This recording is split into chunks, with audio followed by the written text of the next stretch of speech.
ladies first.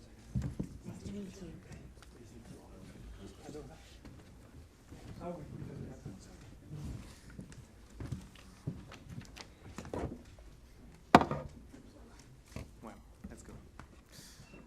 Ladies and gentlemen, the History Committee and I are delighted with the presence of our 4 guests this morning. We express our warm gratitude and the time taken from professional and personal commitments to be here with us today. The subject that brings us together is a major question that faces our political leaders, military chiefs, and European societies. How can we ensure the defense and security of Europe? What were and what are the ideas, challenges, and achievements in the pursuit of this defense and security at the national, European, and NATO levels? This question of the defense of Europe arose in the context of the Cold War for Western Europe, then on a continental scale after the fall of the Berlin Wall. Today, it calls for new responses in the context of the return of interstate war on European soil. From this perspective, it seems essential to take stock of historical legacies and their influence on Europe's security and defense prospects. To this end, we have sought to combine and cross perspectives by inviting 2 historians specializing in international relations and Europe, Professor Franck and Piccardo, and 2 general officers whose careers have brought a wealth of experience and perspective on the security and defense of Europe, Generals See and Leroux. Please, let me introduce our guests. Professor Robert Franck. Born in Scotland, Robert Franck is Professor Emeritus of International Relations at the University of Panthéon-Sorbonne. He is, like Professor Soutou, one of the founders of the CIRIS laboratory, Sorbonne International Relations and European Civilizations. He wrote extensively on international relations in the 20th century and edited, among others, the book Gouvernance et identité en Europe in 2004 and Pour l'histoire des relations internationales in 2012. In particular, he has worked on the notion of power, the Franco-British couple, collective imaginaries and representations, and European unity. We would like to thank him very warmly for having been kind enough to replace Professor Soutou, who was unable to attend at very short notice. Thank you, Professor. Professor Lara Piccardo. Lara Piccardo is Associated Professor in History of International Relations at the Department of Political and International Science at the University of Genoa. Since 2014, she is involved in the teaching activities of the Post-Conflict Operations Study Center of the Italian Army, participating to seminars in common security and defense policy, and in senior courses in stabilization and reconstruction management. She is specifically dealing with European ID and integration, post-Soviet space, Russia, frozen conflicts, and Ukraine. She published, among other things, L'Europa del Nuovo Millennio, Storia del Quinto Ampliamento, and edited a special issue of European and Global Studies journal entitled Fears of Europe, USSR, Russia, and European Integration. General Jörg See. After an initial phase of his career in which he served mainly as an armored engineer officer, Major General Jörg See then transitioned to role on brigade staff and within the Federal Ministry of Defense, before assuming command of the Panzer Brigade Zwölf, completing a master's degree in political science at the University of the Bundeswehr and the German and British General Staffs program. He subsequently alternated between service in NATO and EU institutional and operational headquarters. General-Major since June 1919, he currently serves as Deputy Assistant Secretary General in the Defense Policy and Planning Division at NATO's International Staff in Brussels. His diverse career experiences have provided him with unique insight into the defense of Europe. General Jean-Philippe Leroux.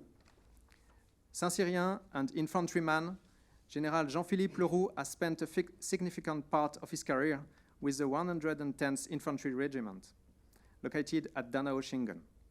He commanded this regiment in 2008-2010. In addition to service on 4 continents and at the French Army headquarters in Paris, General Leroux has significant experience in the Franco-German Brigade, serving as Chief of Operations, Deputy Brigade Commander and Commander of the French elements, and finally as Brigade Commander between 2021 and 2023. He studied at the Bundeswehrführungsakademie and at the Bundesakademie für Sicherheitspolitik. Finally, his recent postings are a realization and application of his European experience. Having served as the head of the European Corps Planning Division, he is now the Director of Operation at the European Union Military Staff. Thank you to each one of you for being with us today. So, we are together for an hour and a half, and we're going to tackle the central question of this roundtable. As is often the case, simple questions call for complex answers, and this one is no exception. How can we answer Europe's defense? I will have 4 questions for our speakers, and then we'll have time for the questions from the public.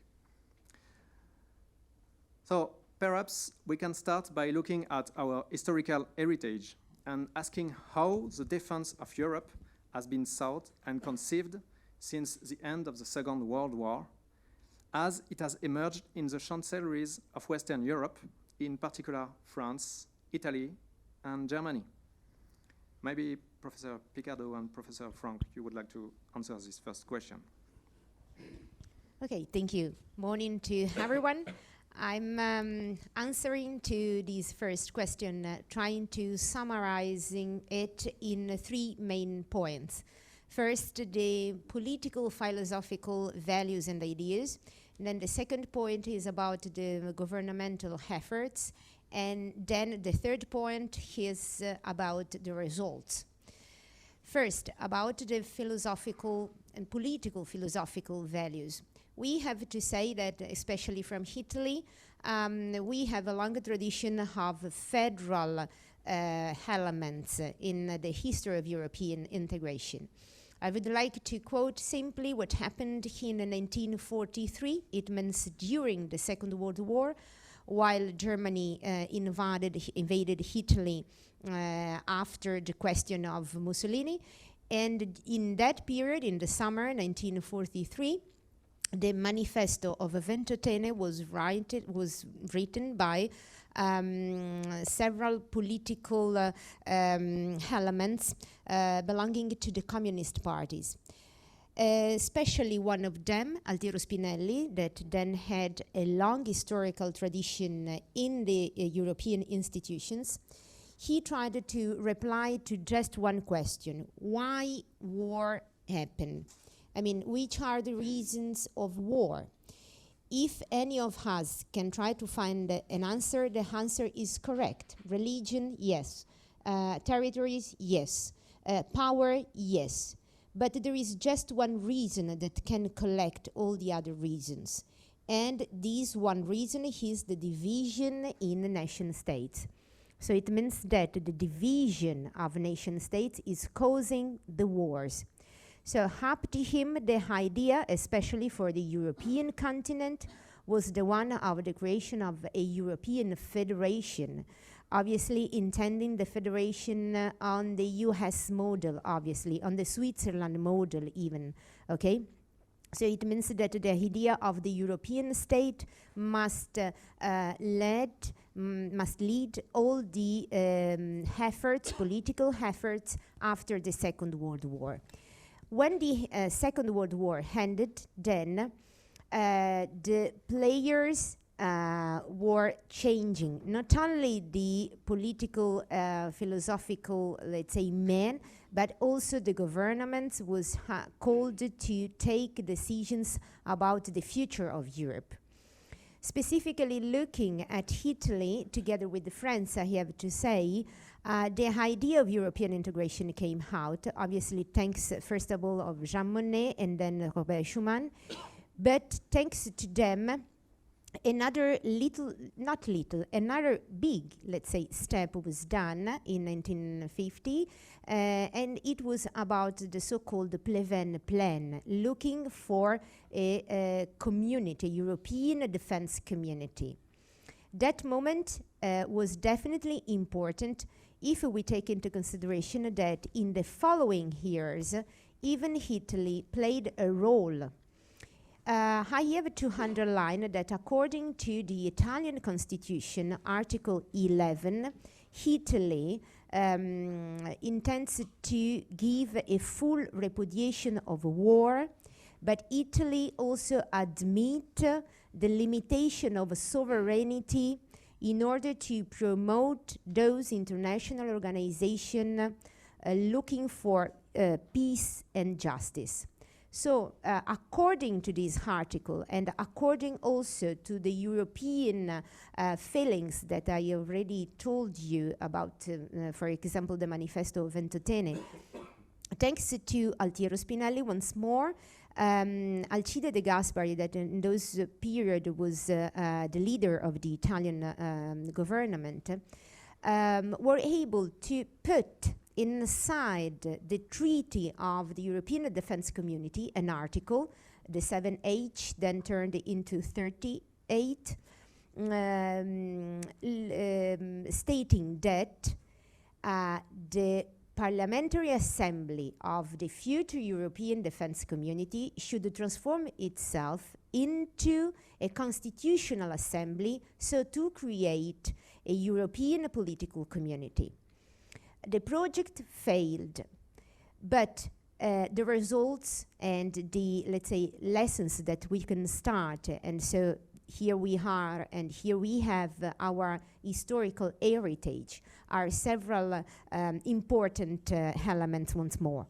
First of all, the idea of defense is one of the ancient ideas related to the common European tradition. This is the first thing that we have to say. Second, we have to underline that defense and the idea of security are changing time by time according to the perception of the threats. So it means that it's very, very difficult for the European states to have a common perception of the threats. Right now, for example, Italy has a perception of threats coming from immigrants more than for other, let's say, areas.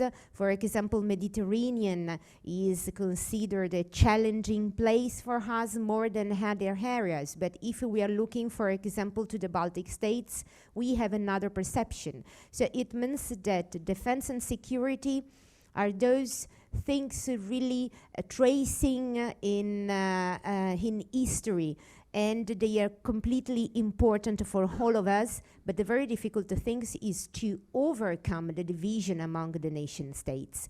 Nation states that intended to, how can I say, protect their defense, their security, and together with them, even with the foreign politics, because we have to remember that foreign politics can contain inside even defense and security. Maybe my answer was too long, so I'm going to stop here, and probably I will add something after. Thank you. Thank you, Professor.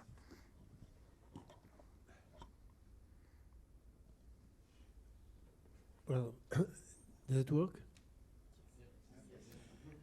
Thank you for the invitation. Much honored of this invitation. So about European defense, I would like to stress one thing. Since 1945, the construction of a specific European defense has always been at the center of all concerns. Concerns which are not recent, which are not new, immediately after the Second World War. And I would say also that the idea of a specific European defense came before the idea of an Atlantic alliance. France and the United Kingdom took the lead, and that is my first point. The Treaty of Dunkirk of 1947, which is a treaty of mutual alliance and mutual assistance, a very binding treaty, That is very new. You have to know, of course, that the Entente Cordiale of 1904 was not an alliance. The alliance came afterwards with the war. It is the first time that you have a real alliance between the two countries in peacetime. And it is said that in the event of the renewal of a German aggression, well, immediately the two countries will wage war against this German attack. 1 year later, and the Cold War, of course, is beginning in 1948, in March 48, just 1 month after the coup de Prague of February 38, 5 countries, France, Britain, and the 3 countries of Benelux signed the Treaty of Brussels, which create the Western Union. And this Western Union is also a treaty of alliance and mutual defense. The Article 4 of this treaty is binding, maybe not so binding as the Article 2 of the Treaty of Dunkirk, but it is binding. And what is interesting is that after this Pact of Brussels, Brussels Pact, France and United Kingdom wanted absolutely to put the United States in. And that is all the negotiation of 1948, 1949, and of course, you know, April 1949, the Treaty of Washington. It's the North Atlantic Treaty, which gave its organization, NATO, 1 year later in 1950. NATO, which has real military operational basement in 1952 with the Lisbon Conference, very, very important and well studied by the thesis of Jenny Raflik. The Article 5 of this treaty is binding, of course, just maybe a little less maybe than the Article 4 of the Pact of Brussels and the Treaty of Dunkirk, because it is said that the parties such action as it deems necessary. There's a small little flexibility, but it's important because it's a real revolution in American diplomacy. Remember that the father of the United States, George Washington, wanted non-entanglement. Well, there is an alliance in 1949, and for the first time, the United States accept, facing the USSR threat, a sort of entanglement. So, of course, it changes everything. Once the Atlantic Alliance established, what is the place of a specific European defense in the framework of NATO, in the framework of the alliance? Just a reminder, Article 5 was never practiced during the Cold War, never invoked against USSR, but only in 2001 after the attack of Al-Qaeda on New York and Washington. My second point is that at the beginning of the 50s, European defense is in the agenda within the NATO framework. Why? Because when the Korean War begins in June 1950, what is the claim of America? Please, you Europeans, pay more. It's not new. It's not new. We want you Europeans to pay more for your defense. We have one solution, German rearmament. Oh, German rearmament. That's okay. You have the beginning, you said that, the beginning of European integration with France and Germany, the 3 countries of Benelux and Italy, with the European coal and steel community after the Schuman Declaration. So Jean Monnet, who inspired the first committee, has the idea, well, if we have to accept German rearmament, it will be maybe easier to accept that if there's no German army. But if you have German soldiers dispatched and the European army, and that is, of course, the beginning of the Pleven Plan, the EDC, the European Defense Community. I don't say more. France proposes, and France is the main responsible of the failure of the EDC. It's not the first time. It won't be the first time. So a few months later, with the government Mendès France, the agreements of London and Paris establishes, modifies the Treaty of Brussels of 38, and it's the Western Union becomes the Western European Union with the same 5, but also with Italy, which was already a founder member of the Northern Atlantic Alliance, and that is new, of course, with West Germany. My third point is that in the 60s, of course, you have the big debate on the place of European defense within the Atlantic Alliance, and that you know, of course. It's all the debate around General de Gaulle, beginning of the Fifth Republic, because if de Gaulle is faithfully respecting the alliance, the Atlantic Alliance, he wants French independence within the alliance, and he withdraws the French Navy from NATO's integrated command in 1959, and you know, of course, the rest of the French forces in 1966. France is beginning to have a national deterrence system and is in favor of the logic from weak to strong. But de Gaulle wants also a European Europe. And a European Europe, that means with a European defense. United Kingdom disagrees completely. Europe's security can only depend on NATO. Outside NATO, no possible salvation for the British. And of course, whatever says de Gaulle, is true that the NATO will be...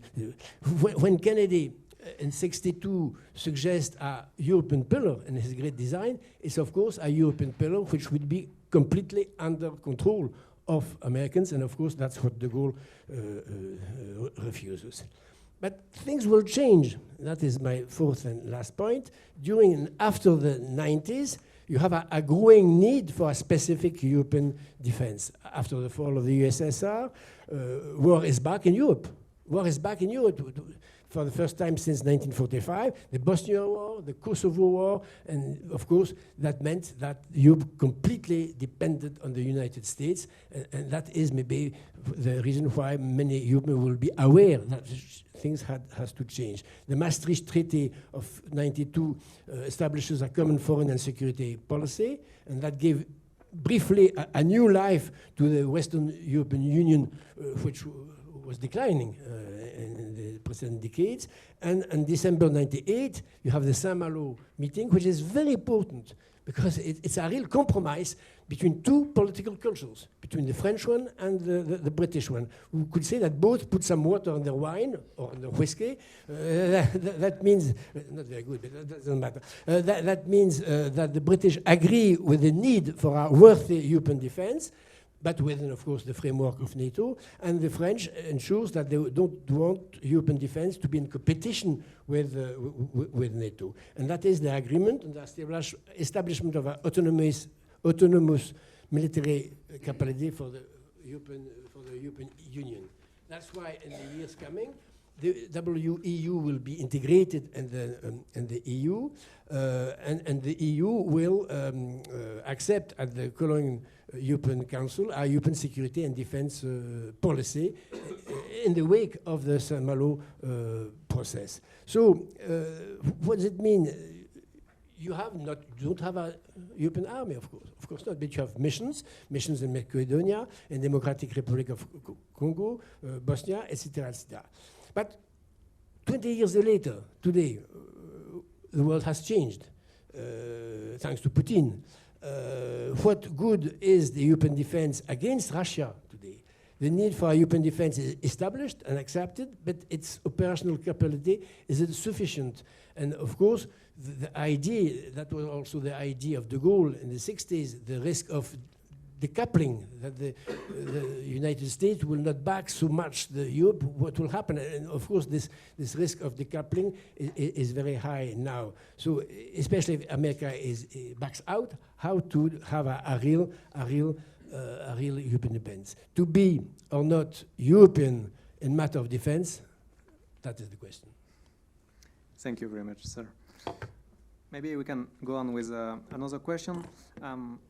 Although NATO emerged during the Cold War, in its aftermath, it has increasingly become the major player and the very architecture of European defense. How did the governments of the 90s and afterwards perceived this development? Maybe General See or General Lowe, you want to intervene on this question? Okay. First of all, just accept my sincere apologies for being a bit late. Too much sunshine outside. Let me just give me a second to at least one or two sentences on the first question, because I actually was wondering whether I should reply as a German, as a military officer, as a NATO official, or as a diplomat. And then I found out maybe not that different, because from a more German perspective, the defense of Europe has always been perceived as defense of Europe, Euro-Atlantic area. Defending our country was always embedded into NATO thinking anyway. And I think the three lines of continuity I would simply highlight when we talk about defense in Europe, the Euro-Atlantic area, has always been the unity of NATO as the organization, and I'm not getting into any kind of further things on what historians have said. They are well placed to say that. Then the indispensable role, I think, of the US forces, and clearly the role of the Europeans as such. And I'm on purpose saying not the EU, I'm saying the European allies. And I think these three elements have been, despite different concepts of how to defend Europe and the Euro-Atlantic area, have always been continuity and have been a continuous point to think about.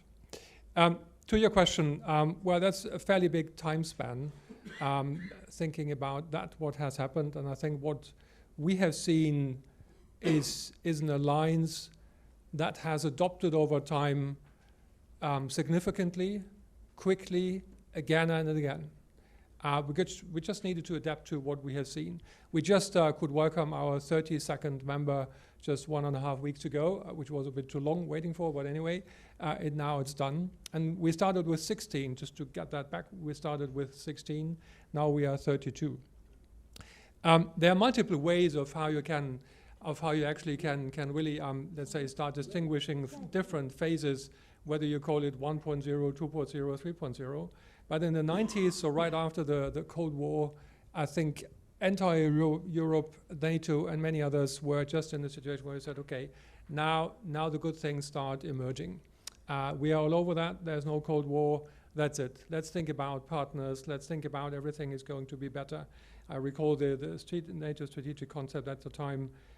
We started a bit on clearly crisis management, one of the core tasks at the time, getting into the Balkans. But predominantly, I think NATO thinking was about, okay, now we have a totally different world. Let's get away from this block thinking. We start turning down our capabilities and capacities in a very significant way, because we started thinking about whatever we do, it happens as a discretionary decision. There is no collective defense as such anymore required, even though it was still a core task. But I think the reality was simply different. Allies could decide what they wanted to do. That's the first part. In the 2000s, things changed a bit, and my colleague to the right alluded to that. Article 5, even though you would immediately connect it to the Cold War, it never happened. It really happened in 2001 for a totally different root cause. And this was, again, for NATO a significant step to come up with a much more broader approach how to tackle things. The magnitude of the endeavor in Afghanistan, not getting into discussion of right or wrong, good or bad, the magnitude of that was just huge for NATO in terms of deploying of forces. However, it remained a discretionary thing. If one nation said, oh, we don't want that, then another came in. By the way, and I'll come back to that later, but this is not collective defense. Collective defense is actually relying on each other and not just stepping away. And I think over the last 30 years, and I just jump into the third area, which is actually what happened mainly since 2014. I could say maybe 2008. We should have maybe listened better to the warning calls. Just put us back on the footage when it comes to collective defense. 2008, I'm saying that because this is what happened in Georgia, where we all know that, we all recall that, but whether we have drawn, let's say, the right lessons as NATO, as allies, as nations, as Europe, I'll leave it to you, question mark. I think we haven't done that at the time. 2014, for me, always another turning point, Crimea plus Ukraine, the first, I must say, because now we have the second war there, or the ongoing war, you need to say. I think we put, again, a primacy on collective defense. NATO, I think, started doing so quite significantly in 2014, readiness action plan and all that, entering into enhanced forward presence in the Baltic states. But the key point, and I think this is the difference to 2022, still was a bit of, are we really entering a new phase of there's a war back of that kind of scale and magnitude with the Russian war against Ukraine, yes or no? I think we all know, latest with February 2022, we needed to step up even more. So actually over 30 years, just 30 years, and if you put that into bigger organizations, structures and processes, we simply lived through totally 3 different, let's say, eras just within 30 years. And we just opened the next era now, which brings us a bit back to where we came from, but I'm far away, even though I'm a bit more seasoned already. This is not another Cold War. This is even more complex. This is even more complicated. However, a lot of tools inside that might be relevant to think about, where we might need come back. And so actually 3 areas, 2022, and I'll come back maybe in a different question, what we have decided to do in Madrid and in Vilnius. But I think we and the SecGen would clearly say the most successful alliance of the world. And I think he's right. Sorry for that. I'm here as a NATO official, but I'm convinced about that. I'm convinced about that. This year marks the 75th anniversary of that alliance, which went through 75 years of change, constant change. Proud of allies, now 32, who went with the change, with the allies, with the structures and processes, and this is why we are where we are now. And I think not there yet when it comes to everything, but quite successful so far, but with a lot of work, with a lot of confidence and trust required amongst each other, whether it's Europeans, including the Euro-Atlantic area, US, Canada, but also in Europe we have UK, we have Norway, we have many other nations not being in the EU. I'm far away from getting in that thing of what organization does what, but it's about Euro and the Euro-Atlantic area, and I think the last 30 years have really shown what we can do if we trust each other, if we find ways to come consensus. And in the end, once we have done our consensus after hard work and negotiation, sometimes I think the unity remains our strongest asset to go forward. I'll stop here. Thank you, sir. General Leroux. You could argue I'm coming from EU, so I'm not the more appropriate maybe to answer a question which is dealing especially with NATO. However, maybe a point from my side is about your question and the statement that after the Cold War, in its, I'm quoting, yeah, in its aftermath, it has increasingly become the major player and the very architecture of the European defense. So this is, to my opinion, this statement within the question is a bit of a French perspective on NATO. Because basically you are saying that NATO has become more relevant from the end of the Cold War, which I think is the case maybe for a French vision, in which, yes, we left the NATO command structure in '66, and then for us, French, NATO was a bit of something aside. Yes, we still were in the political setting of it, and of course, it was obviously clear for everybody that nothing in terms of collective defense would occur without NATO. However, for the French armed forces, maybe, yes, at the moment where NATO lost a bit its relevance in terms of collective defense, because collective defense as of '98 was not really anymore at stake for the French armed forces and maybe for the French politicians. Suddenly NATO became something more interesting, and NATO was then tackling security throughout the world, crisis management in the Balkans, which is not collective defense, Afghanistan, Kosovo, all that kind of stuff. And with the French armed forces, based on political decision, coming back to the NATO command structure later on, yes, indeed, in these 25 years, between 89 up to 2014 or 15, for France, NATO became more relevant in a sense, but not in the sense of collective defense, if I may say so. From other perspective, I can imagine that for other countries, this is exactly the contrary, where NATO was much more relevant in terms of collective defense up to 89 and 90, and then it lost its relevance, or it get a new relevance for other things. And of course, NATO, as my predecessor said, has get this new relevance compared to the against the new threat we are facing together. In the question as well, there is a point about how the governments and headquarters perceived this development. Here, I would just make a point about, again, I'm not NATO, not anymore, but about the very performant way NATO is adapting its structure. Okay, it takes time. Sometimes you could argue this is cumbersome, it takes time, and this is heavy.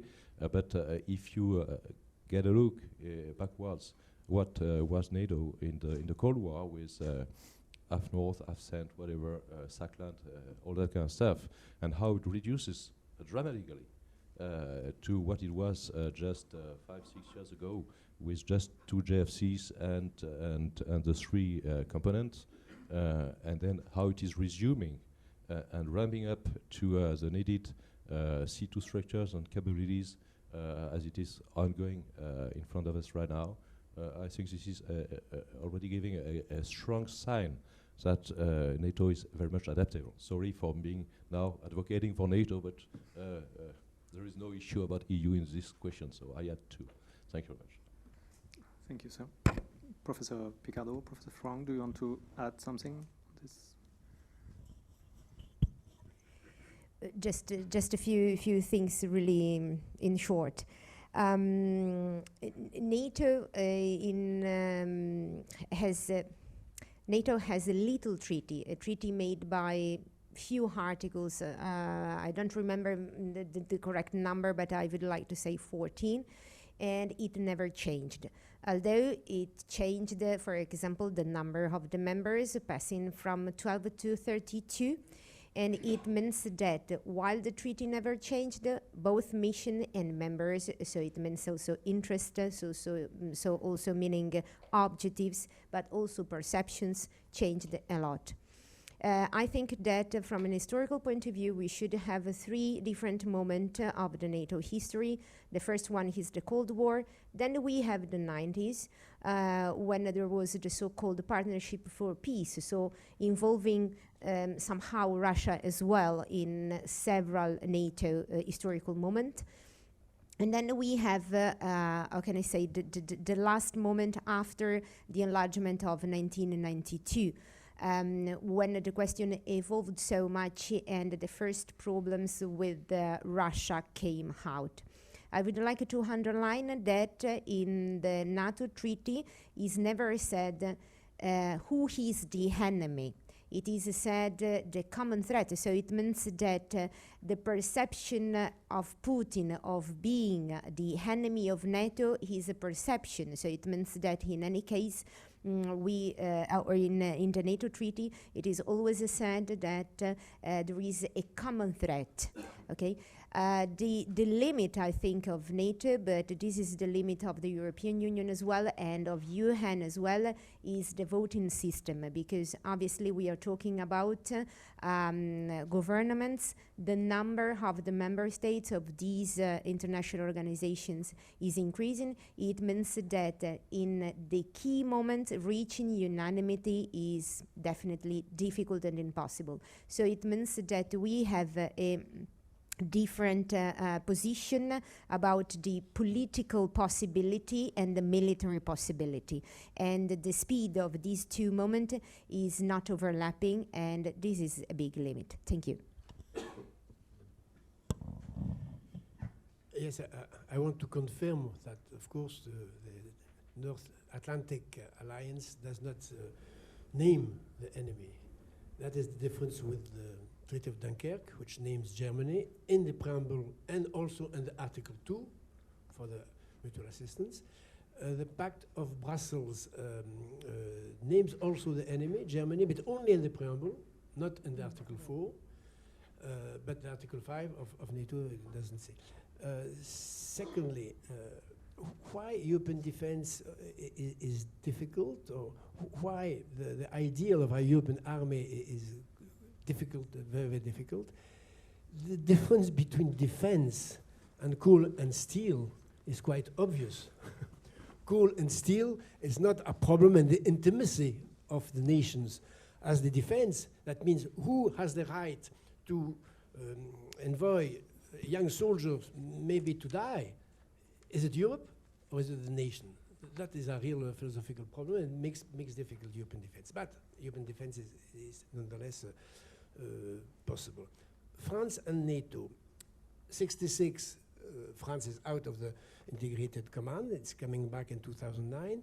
But you have to know one thing. The archives show how in the after 66, how the French army says to de Gaulle, okay, but what? We soldiers who don't want to be outside the information system in NATO. That's why, even if France is not in the integrated command, it's not only in the alliance, of course, it's also in some organizations of the command, even if it's not in the integrated command. So there's much rhetoric in the Gaullian Act of 1966. Much rhetoric, maybe a little more rhetoric than reality. Since the 90s, that's my last point, NATO thought, because of the failure of the United Nations organization, to replace UN in the Bosnia War and the Kosovo War, and it worked. Well, maybe after the wars there was more problems inside the NATO. It was maybe not a dream, but it was a fact. Because the United Nations, it was difficult. That's why the partnership with Russia was difficult, because of the Kosovo War. The Kosovo War, of course, Russia on one hand, and the alliance could not have exactly the same point of view. Before going on to question 3, so you wanted to add something? Just a very quick one, and I take it Russia, for example, is not mentioned in the treaty, but the system is behind that, having strategic concepts that actually can actively respond to that. And this is why I think the interesting way is really from 2012 to 2022, and even, and I just mentioned in the beginning, 2008 Georgia. In 2012, we were not able, politically, I'm with you, to agree on Russia as a main threat. It took us another 10 years and everything in between to identify Russia, and that's more than a perception. It's just, that's a fact, that Russia, both main threats plus terror groups, should be mentioned there. So I think the strategic concept has become actually the instrument over years to drive and to steer that way of development within NATO, with still having a contract or a treaty which is an umbrella function, a framework. But the strategic concept, I think this is really the impediment in terms of getting things done over the future, where really politics can and politicians can agree on this is the way forward, this is where we want to go. Let's go on with the next question.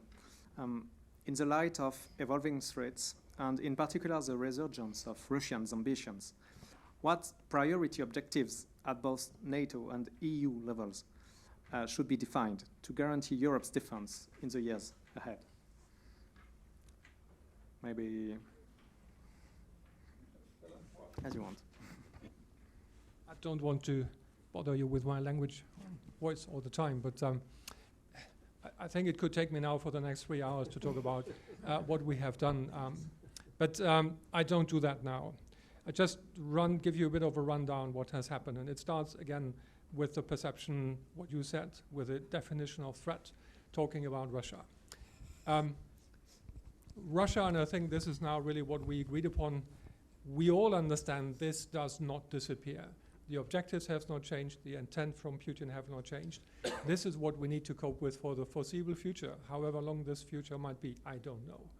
There are totally specific calculations on reconstitutions from Russia, from what they do now in Ukraine, whether this takes 3 years, 5 years, 8 years. I can give you an answer that's very simple and frank, I don't know. What I know is, I would like to see NATO in the division where I come from, defense policy and planning, I would like to see NATO just better prepared for the future.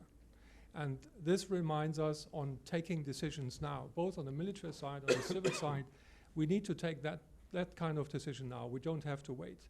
I think the summits in Madrid and Vilnius, I've never seen, maybe in my lifetime, such deeply integrated and massive decisions politically agreed by heads of states, saying this is where we want to go, including funding elements, decisions on forces, command and control. We changed everything. We touched upon everything in these days, and this is our daily business now, really, to bring that forward, to implement it. And for many years, collective defense has been a bit of a theoretical exercise. Our NATO defense planning, when it comes to capabilities, was a bit like, well, okay, because crisis management was primary, so we always said, okay, we find somebody doing that. For collective defense, we can no longer afford that. And before collective defense kicks in, we need to think about, again, deterrence. And deterrence, that's a fairly easy equation, at least in my view, sometimes a bit too simplistic. There's political will required and the capabilities. And if you are lacking either or, then it does not work. So you need to be prepared for that. And this is where preparation, planning, both civil and military, really kicks in. And then you have a credible deterrence, and hopefully, then you don't even need to defend in the end, but I don't know it. And all the decisions that need to be taken now, in terms of what needs to be done more concretely. I give you an example more on the civil side. And we talk about in NATO about resilience. What does it actually mean? Enshrined in Article 3 of the NATO Treaty, many countries over the Cold War, including mine, coming from Germany, we did a lot of things in there, from building bunkers, having redundancies when it comes to networks of electricity, whatsoever. We just took it for granted. This is no longer granted. We had to recognize over the last 30 years how vulnerable our societies, our economical systems have become. So we need to think about that. And this is very much a civil task, however, with a lot of input on the military side, because we have been super good over the last 30 years to really reduce the numbers of our military for good reasons.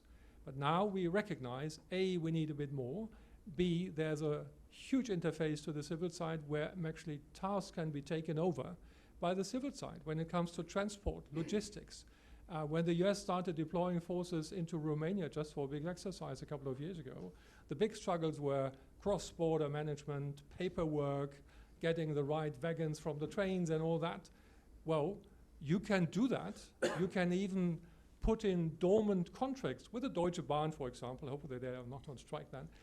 Just having dormant contracts saying, okay, if we need you, that's a bit more expensive, maybe not efficient but effective, then you get what you need. But this needs to be in place today. This is what we call resilience enablement, making sure, if required, we have it available. We took that for granted in the Cold War. Everybody was aware of that. Everybody was, let's say, on board for that. But this is where we need to go back a bit to what I said, these are the tools. And I think I should stop there. We embarked upon a long, long journey that requires much more than just military efforts. This is about defense industry, delivery of defense industry. And if the industry needs to wait or needs some more time to deliver properly, okay, then we need to buy. We need to think about tearing down barriers in terms of, oh, we don't want to buy there because this might disrupt our this and that, and oh, we don't want to buy there because they think differently. Well, what the hell do we want to do?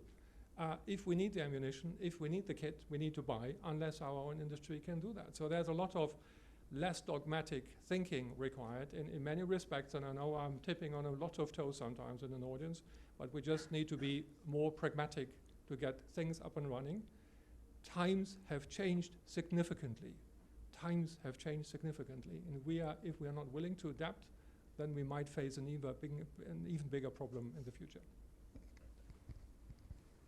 I will take over. I will not come to the point very well known that delineation of roles between NATO and EU is obviously very well known and very clear. What I would like maybe to emphasize is how dramatic has been the change in EU in the last 5-6 years.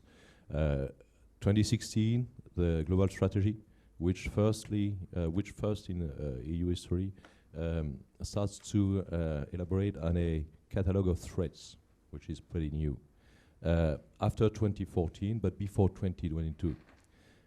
And then just after, thinkings about a strategic compass that was first thought about in 2019, finally validated 2022, but please look at this before 2022. It started already. So this is a strategic compass which gives a strong impetus to EU in 4 dimensions. The one is ACT, and especially in terms of crisis management. The second, by, as an example, creating a genuine headquarters for EU, which is the MPCC. The second dimension is protect, and this is a point where obviously EU is not only speaking about crisis management outside of Europe, but protecting Europe and member states as such. Finding there somehow a kind of a complementary role to NATO. I would not say in collective defense, but enabling somehow or complementing what NATO is doing on his side for collective defense. The third point, or the third dimension, is invest. We'll come back a bit more on that. And the fourth is partner. I would like to emphasize especially this complementarity with NATO. I mean border crossing, infrastructures, cyber defense, military mobility. This is all things where EU is and is ready to make a lot and has started to make a lot. And that will obviously create the necessary conditions for the effective deterrence of defense that NATO is conducting on the European soil. As an example, EU military staff is extremely well connected in these domains. We are not every day, but every month discussing military mobility. It goes the same for hybrid, for space, for critical infrastructure. A second point, and then I turn to the dimension invest, which is an industrial and financial new dimension of the collective defense, I would say. I dare to say, which is now strongly taken and supported by the EU, and not only on the side of the EEAS, but on the side of the Commission as well, with initiatives and mechanisms that all aim to strengthen the industrial European base for defense equipment, that is aiming at promoting joint procurement, and especially to enhance the quantity of equipment bought by member states onto the European market, and with strong financial incentives and to do so. And here the EU is extremely strong to commit itself. I would not let aside in this discussion as well the EU contribution to the war or to the defense of Ukraine against the war of aggression of Russia by training, by equipping the Ukrainian armed forces. This goes alongside two strong mechanisms that are financially supported by EU, and we are talking here not millions but billions. The one is, of course, delivering equipment and giving the possibility for member states to provide equipment and to get, I would say, very trash some money against that in order to not to lose their own national capabilities. And the second one is to finance strongly, very strongly, the way we are training now, up to now, I think 40,000 Ukrainian soldiers. All this very well coordinated with the UK and US initiatives on their side. So I think EU, to sum it up, has extremely changed on that. You know that very lastly, an operation has been launched in the Red Sea. This is called Aspides. This is contributing to re-establish maritime security in that area. This is complementary to what the US are doing with some allies. This is complementary to others are doing, Indian Navy as an example. Here NATO is not there. NATO is not in the Red Sea. So you have countries, you have a coalition of willings, and you have now EU, which is a big thing as well, because it's the first time ever that EU is conducting executive tasks at sea. I will close with just a sentence that I take from Mr. Borrell. Give me 1 second to find it back. Where he said, when was it? I think it was 2 years ago. He stated, EU has to learn how to use the language of power. I would say now EU has to learn not how to use the language of power, but how to use power. Thank you, sir. Professor, you want to react? Yes, just you spoke of, it works, no? Yeah. Yes, you spoke of resilience, rearmament. You said that things have changed. Germany has changed in this respect. Rearmament, that means that we have to produce, we have to import if we want to help the Ukrainians. That means money, that means public finance, that means also maybe more taxes, that means decrease of civil expenses. So that means rearmament also of the public opinion. Public opinion, and so that means what? Maybe why not a sort of planification of rearmament within NATO? Who is doing what? Who is producing what? And then each country how to prepare public opinion. Not for a war economy. Maybe Russia is becoming a war economy. I think we confuse two sorts of economy. You have the war economy, it's the whole economy which is invested in war, but you have the rearmament economy, which is not the same thing. It's maybe a step to war economy, but it's not the whole economy, it's big parts of it. And this rearmament, well, you have to prepare public opinion, and I'm not sure that we are sufficiently preparing public opinion to that. I mean, when the Minister of Economy wants some to spare public expenses, it's maybe because we have in France too big deficit. Maybe he has in his head that, well, in the following months, in the following years, we'll have more military expenses. That means more deficit, and that's why the beginning of the... But he doesn't say it.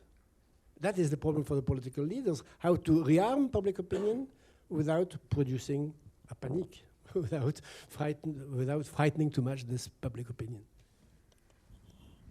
Thank you, sir. Professor Piccardo? Yes.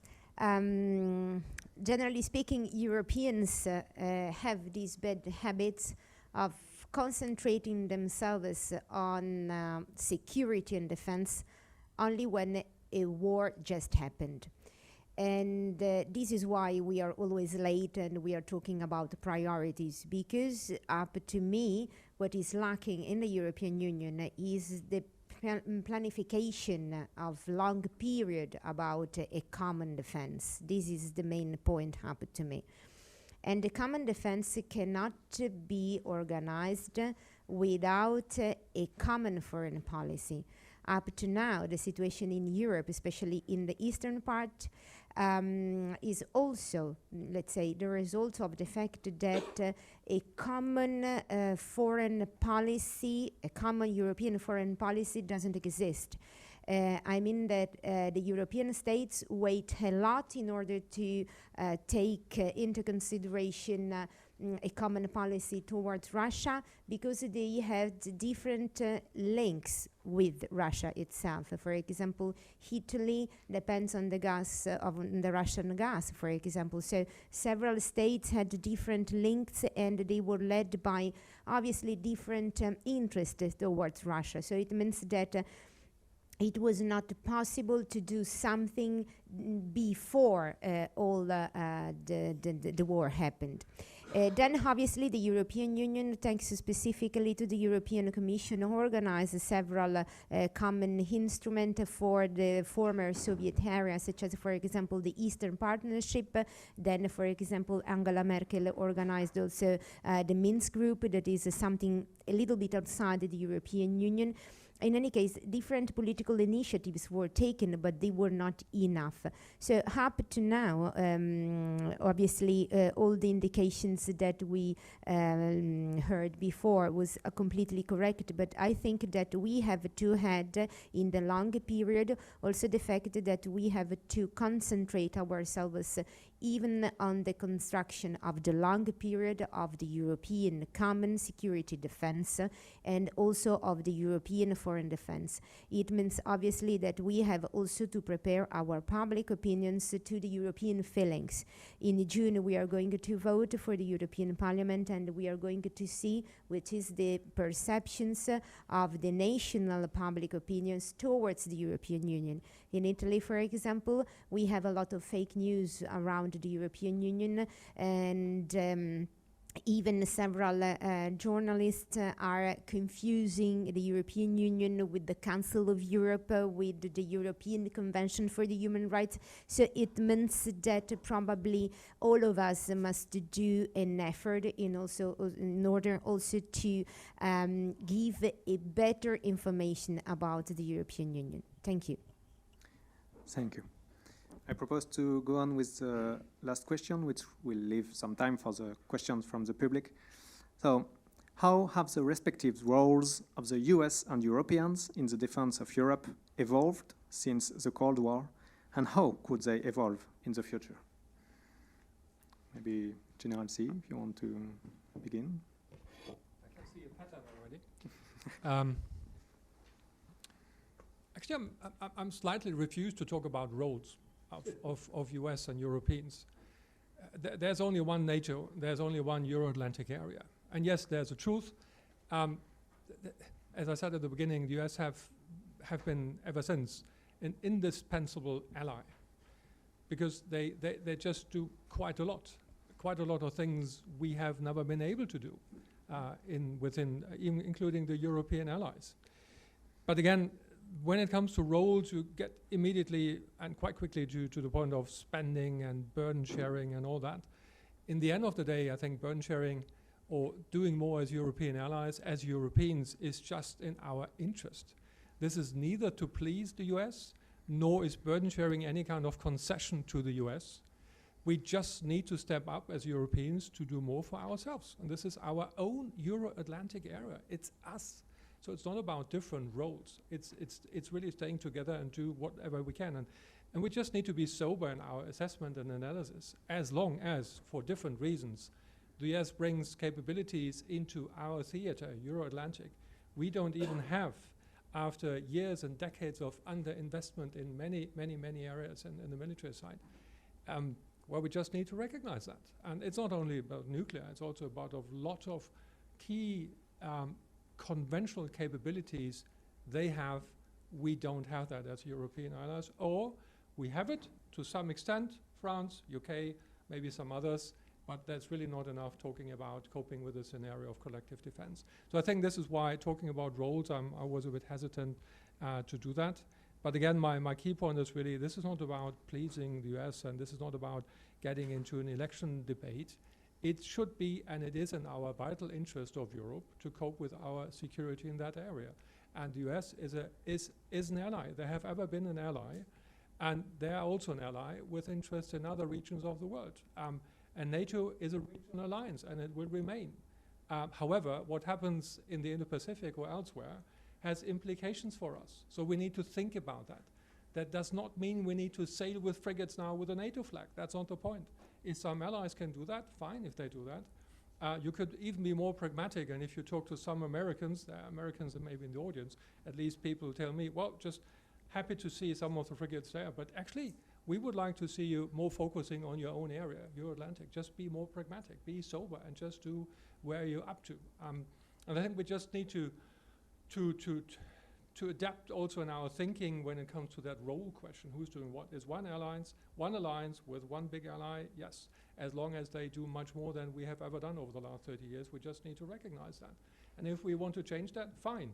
But then it really requires much more efforts. And in the end of the day, again, burden sharing is not a concession. It's a clear requirement where we are on that one. Does someone wants to react? Sir? Maybe to complement this, fully agree 100%. In case collective defense in the right sense with a major threat against NATO in Europe, of course, I think US will always be there, no question. Now we should think widely, and yes, we have to focus what happens in the strategic direction east at the moment, but we shouldn't forget that in 10 years' time, maybe we'll have a new setting with other threats coming from other horizons. And at some point, by the way, I'm just coming, this is pure hazard from China, and yeah, at some point US might be overstretched.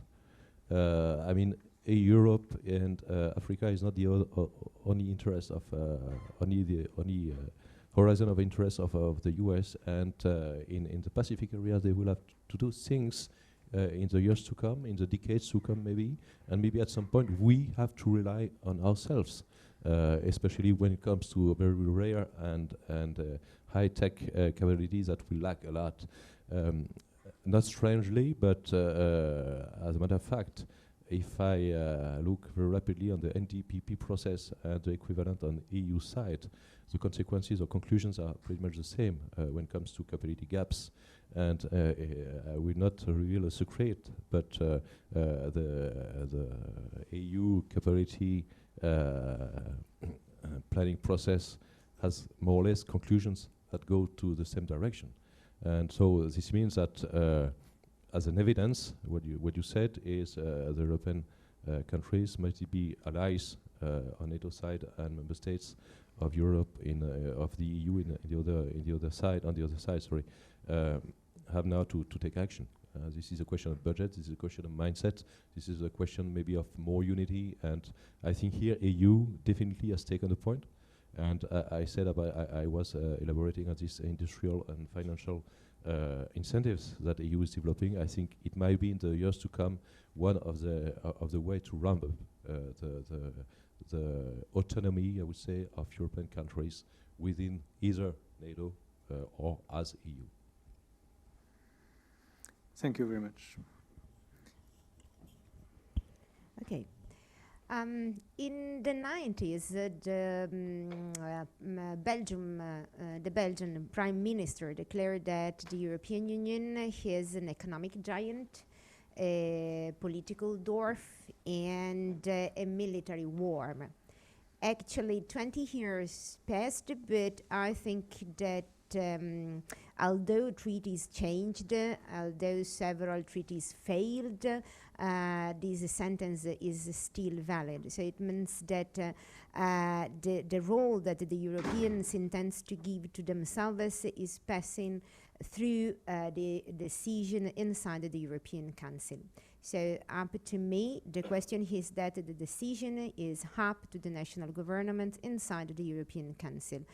Nothing else. I mean, this is a decision that should be, that request, let's say, courage. The idea of going on, probably also to abandoning the unanimity and the veto power and trying to go on.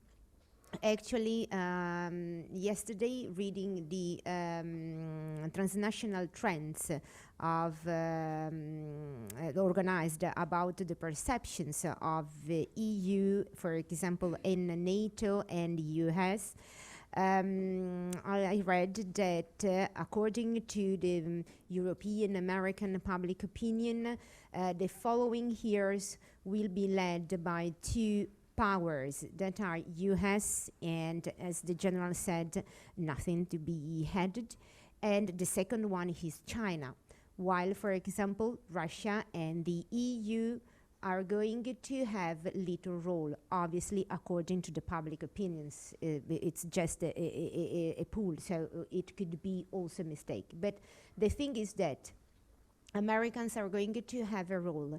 The Europeans must decide to have a role or not, and in any case, how to invest inside the European Union, while NATO is much more, how can I say, English speaker, so it means that maybe US can play a role also in order to evolve with the NATO together with the other states. And then we have to look also at the Far East. Obviously, it is now a risk up to me to use NATO in the Far East. China is dangerous in this situation, but we have to wait to understand which are going to be the future political decision. Thank you. Maybe one last reaction Yes. before we give the room to the... Yes, as you said, NATO is us. But what does it mean, us? There's a large us with US and a smaller us. That means Europe. What's good is that the United States asks the Europeans to be more involved, to strengthen. That's good. So we have to do it. But we have to do it because we don't know the future of the United States. You have always this scare, maybe a not founded scare, of the decoupling. Will the US back so much Europe, or to have the Indo-Pacific views, etc., etc.? And of course, we don't know what will do Trump if Trump is elected. Yes, of course, even Trump has no much flexibility with NATO. So maybe we don't have to be too much scared, but nonetheless, we have to rely on us. And this is the big thing. I think we have much progress of European defense since a few decades. We are no more a worm in military affairs. But maybe we still a dwarf. So that's the road is long to be a giant. Thank you very much. We still have time for a few questions, so feel free to, sir.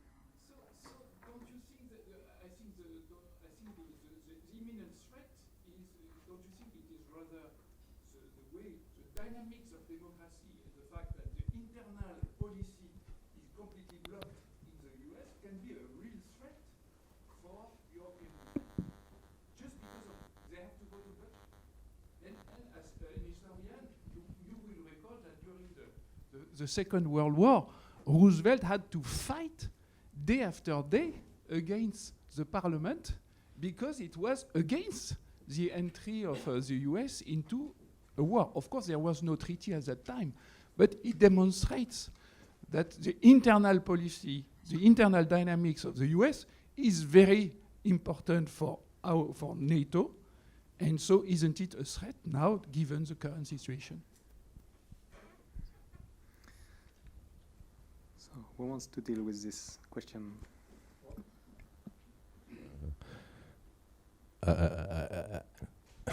Difficult question. I think we have taken the excuse of not having a threat at the door for 25 years to have NATO playing a role in crisis management, which was very much comfortable to take dividends from that situation.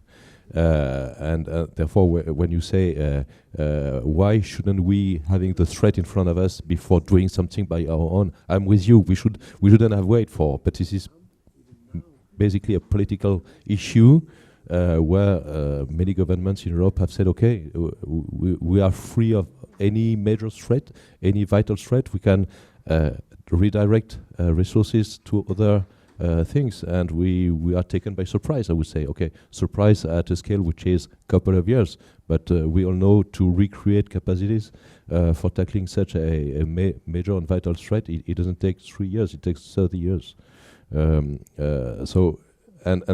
I think EU, European side, I would not say EU side necessarily, but yeah, we shouldn't have waited for US political struggles to come to the point where some money is not given to Ukraine. But I am not sure, I am frank, I am not sure it will solve rapidly the way we are tackling that issue for the European countries. So maybe next question. Just please introduce yourself briefly before the questions. Bien sûr, mon commandant. Allô? Donc ça ne marche pas. Si ça fonctionne, Michael Benamou du think tank OPWI. Beyond the debates of 47, 48 with Vandenberg, George Kennan, beyond Trump, there is also an evolution of America's society. In 10 years, in 15 years, white persons in America will be less than 50%. White persons with European descent. That means that you will have a demography that will bring America's diplomacy to all parts of the world. Asian Americans will bring America's diplomacy to Asia. Latinos will bring America's diplomacy to Latin America. African Americans will bring this diplomacy to Africa. So how do you integrate these demographic parameters into your equations? Because it seems to me, as a former NATO advisor myself, that we cannot, right now, as you suggested, madam, we cannot do European military planning because we have this American assumption that they're going to intervene massively. And because of this assumption, it is very difficult for us right now to actually make concrete planification bets in Europe. Thank you.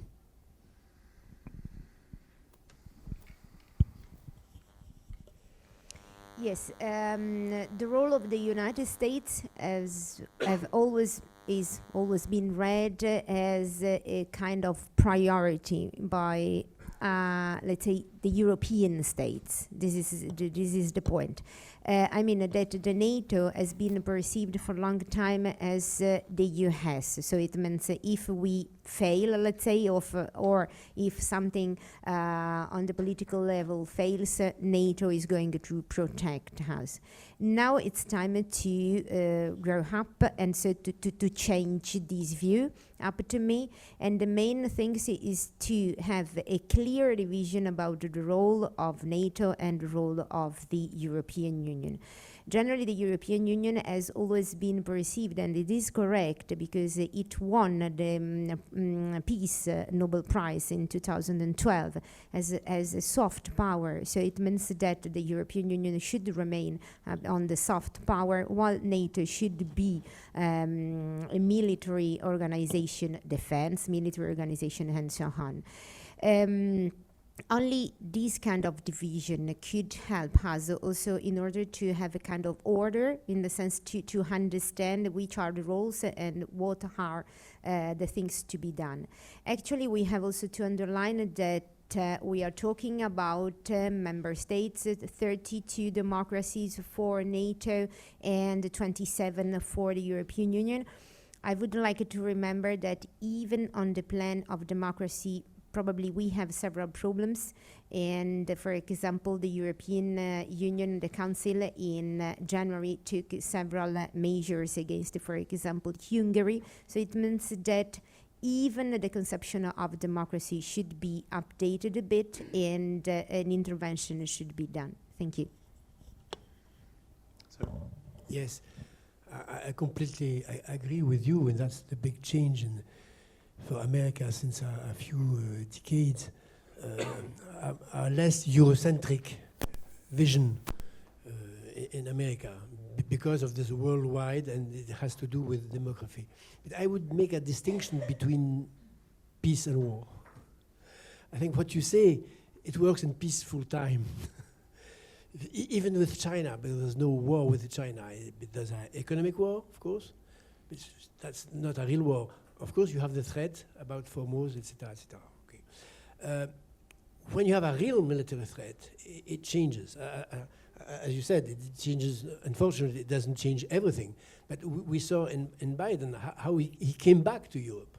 He came back to Europe. But as you say, the Congress is not in the same mood, and we don't know what will happen afterwards. So what does it mean? We have to rely on ourselves, but we have a dramatic transition. Even if Europe relies more and more on itself, it has to build, it has to produce, it has to import, etc., etc. It will take time. And the problem is, what is the situation of the Ukrainian army? The big fight is, what do we do if there is a breakdown? If there's a Ukrainian breakdown, and in this transition time, we won't have time. That is the big problem. So, will then America will be back? That is the question. Just two quick ones, if I may. One is, I think, fully agree with you. We don't have to wait. I said it's in our own interest. And I think it would not be wise to connect our political decisions to elections in any country, even though in a big country it even matters more. We should not do that. We can act now. We have everything, the assessments are all there. We know what needs to be done. So let's do it. The second point, demography, I think is quite interesting. And clearly, as we deal with states, we just need to understand where our allies, where other countries just move into what kind of direction. And for me, it was quite telling when I served on a mission in Afghanistan a couple of years ago.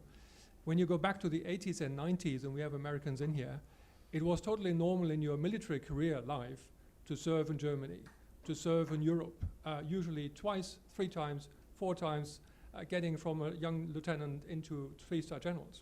So the knowledge about Europe, Central Europe, was just normality. Thinking in European terms was normality. In Afghanistan, I met with young majors and lieutenant colonels. They've never been in Germany. They have never been in Central Europe. NATO was for them something far away. And I think we also, this is a bit your point, we need to understand that. There are different dynamics in there. They think differently because they grew up in a time where they had maybe 5 or 6 operational tours in either Iraq or Afghanistan. So things change, and I think we are just, we need to understand that, because in the end, these generations then come through getting to the military leadership. Currently, we have a secure with General Cavoli, who is still a result of Central Europe. The next one might be somebody coming from totally different areas, and whoa, actually we have NATO and Central Europe, they can cope with it. Let's have a much closer look into other areas, understandably. So I'm with you, we need to understand that, and we need to integrate it into our thinking and in our decision making to some extent, because in the end we need to deal with the governments, but the governments in the end reflect what their societies, their people are. I'm with you.